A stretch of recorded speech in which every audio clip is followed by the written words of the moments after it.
every creative has experience in this area, like I said earlier. Yeah. Do you understand? The vision in your head is magnificent, right? But the client's budget, by the time they open up their mouth to say their budget, is not matching. How do you bridge the gap without compromising your artistic, integrity? Okay, so first, I listen to their stories. I ask them a lot of questions, and I still nail on the budget issue.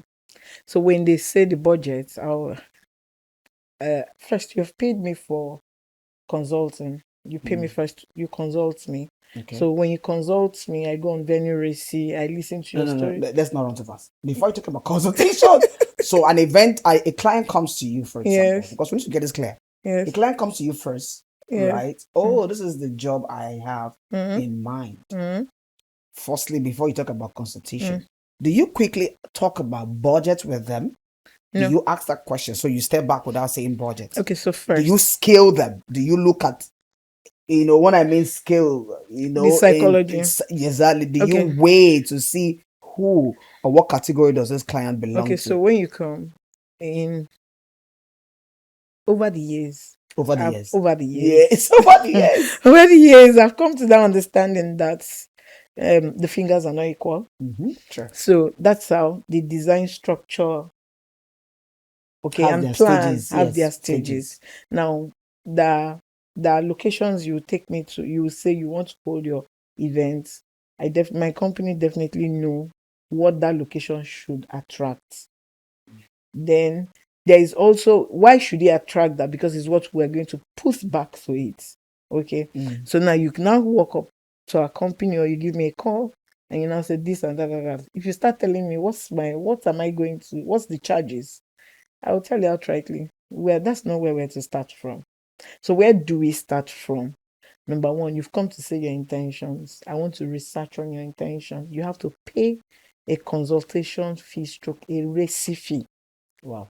Okay, so I tell you a fee and you pay it.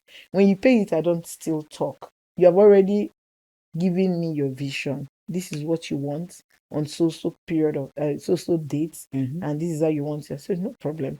I walk into the space and I check the space to be sure, does that vision go with the space? So you could say a vision, but it doesn't fit in to that space you have. Or there are three things that are more important: the vision, the space, and the guests that are going to come into it.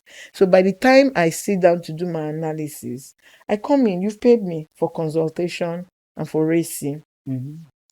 So if I finish talking to you, you don't even employ me, I don't have a problem. You've paid me to talk to you. So I'm talking to you now. So I will tell you without holding back any word. I sincerely will do my analysis for you. Yeah. So I tell you, this is the dimension of that space. These are your visions. These are the safety precautions we need to put into space, into place. These are the designs you said you wish to put in place. So I haven't considered all of this. This is what I think professionally, if you want, will fit in. So you now answer me. Now, when you now answer and said, okay, this thing you said is okay, that is when budget comes to play. At that point, yes, that's when you say it's okay. When I have done the analysis and the client now says it's okay. It's okay. Let's move on to the next. Yes, it could be sometimes they change venue because of my analysis. I've had clients who have changed venues. I've had clients who have reduced their guest number.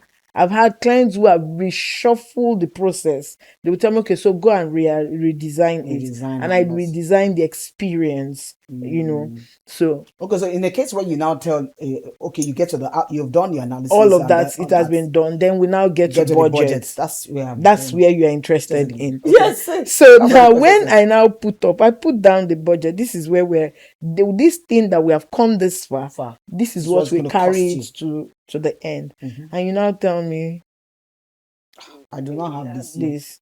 Now let me tell you do not have people. We not even pay you for consultation.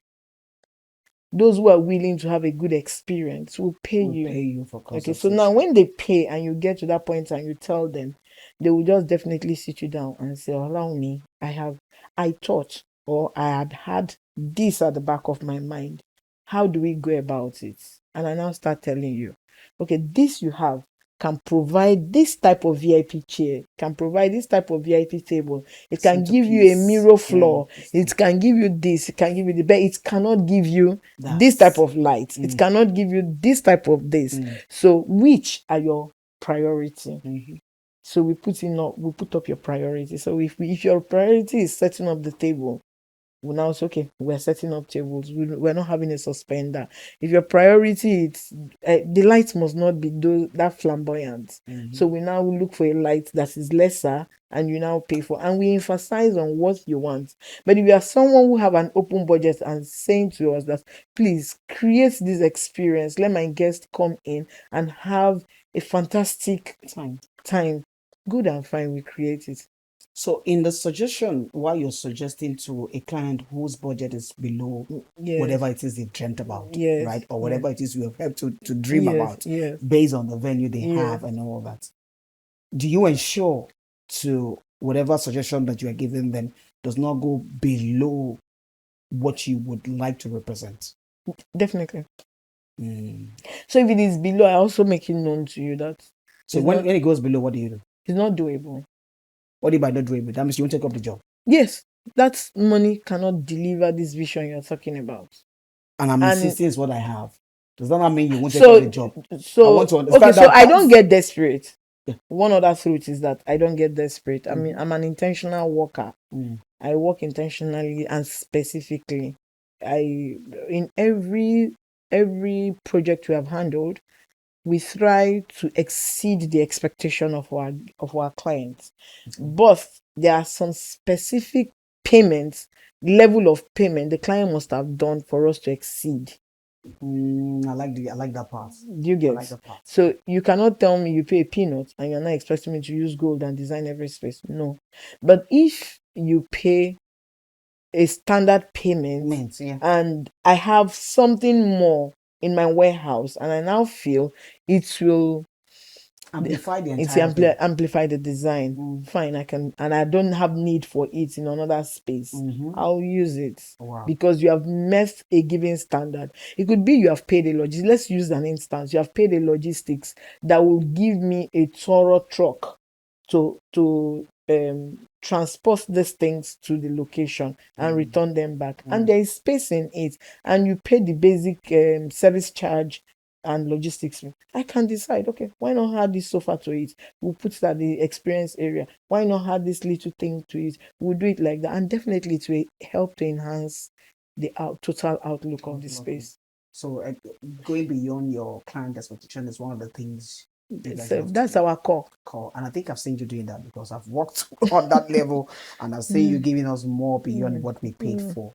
And I think, why talking about you adding the extra to ensure that your client's event gets the top-notch experience of feeling and all that will give me this. So was there a specific event that put Turning Point event on the map? Was there one that you looked at? That moment people said, okay, Olawunmi is different. Was that one? Can you look around and say, this was it? This was this event, and then we learned from it and grew. So so the fact is that there are several. But there was a time 3 years ago. Okay, so we definitely have been having fantastic designs, and our clients are always like, oh wow, thank you, you exceeded our expectation. It was the experience our guests had were fantastic. I just had one this weekend and it was mind-blowing.